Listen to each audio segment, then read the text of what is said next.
stall in his kilt at the bar one evening fair. You could tell by the way he walked that he drunk more than his share.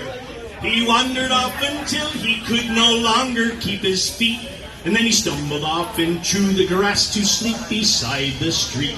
Ring-ding-diddle-diddle-i-dee-o, ring-di-diddle-i-do. He stumbled off into the grass to sleep beside the street. Now about that time, two young and lovely girls were passing by. One says to the other with a twinkle in her eye, "See yon sleeping Scotsman, so strong and handsome built. I wonder if it's true that he wears nothing neath his kilt. Ring-ding-diddle-diddle-i-dee-o, ring-di-diddle-i-do. I wonder if it's true that he wears nothing neath his kilt." Well, they crept up on the sleeping Scotsman, quiet as can be. They lifted up his kilt about an inch so they could see. Lo and behold, for them to view beneath his Scottish skirt, 'twas nothing more than God had graced him with upon his birth.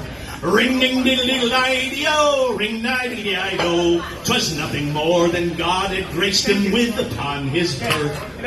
Well, they lingered for a moment, and they said, "We must be gone, but let's leave him a souvenir before we travel on." As a gift, they left the blue silk ribbon tied into a bow. Around the bonny star, the Scotsman's kilt did lift and show. Ring-ding-diddle-diddle-i-dee-o, ring-di-diddle-i-do. Around the bonny star, the Scotsman's kilt did lift and show. When our Scotsman rose to nature's call, he headed for the trees. Then he lifted up his kilt, and then he gawks at what he sees.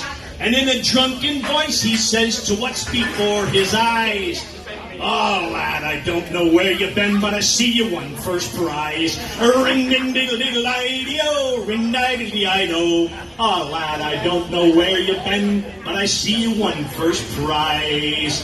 Hang on, not yet. Now our Scottish friend, still dressed in kilt, continued down the street.